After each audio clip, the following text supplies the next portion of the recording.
Hi friends, ఇవాల్టి వీడియోలో అయితే ఒక యూస్ఫుల్ టిప్ అయితే చూపిస్తాను చూడండి. నార్మల్గా అయితే షుగర్ డబ్బాలు అలాగే బెల్లం డబ్బాలకి ఒక్కొక్కసారి చీమలు అయితే బాగా పట్టేస్తుంటాయి. వీటిని ఎండలో పెట్టినా ఏం చేసినా కూడా చీమలు అయితే పోవు కదా. అలాంటప్పుడు ఈ టిప్ని అయితే ఒకసారి ట్రై చేసి చూడండి. మరీ ముఖ్యంగా స్వీట్ బాక్సులకి అయితే ఓపెన్ చేసే చాలు బాగా పట్టేస్తుంటాయి కదా. దీనికి కూడా చాలా బాగా యూజ్ అవుతుందన్నమాట. ఇప్పుడు వచ్చేసి ఈ టిప్ని అయితే ఒకసారి ట్రై చేసి చూడండి, చాలా బాగా వర్కౌట్ అవుతుంది.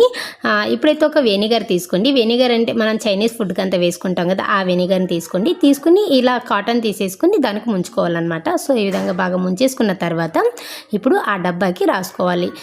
మామూలుగా అయితే క్యాప్స్లో నుంచి కదా లోపల పోయి ఆ మూతకి బాగా అప్లై చేసుకోవాలి. మూతకి అలాగే డబ్బా చుట్టూ అంతా కూడా బాగా అప్లై చేసుకోవాలన్నమాట. సో ఇదే విధంగా స్వీట్ బాక్స్ కూడా అంతే బాగా అప్లై చేసుకోవాలి.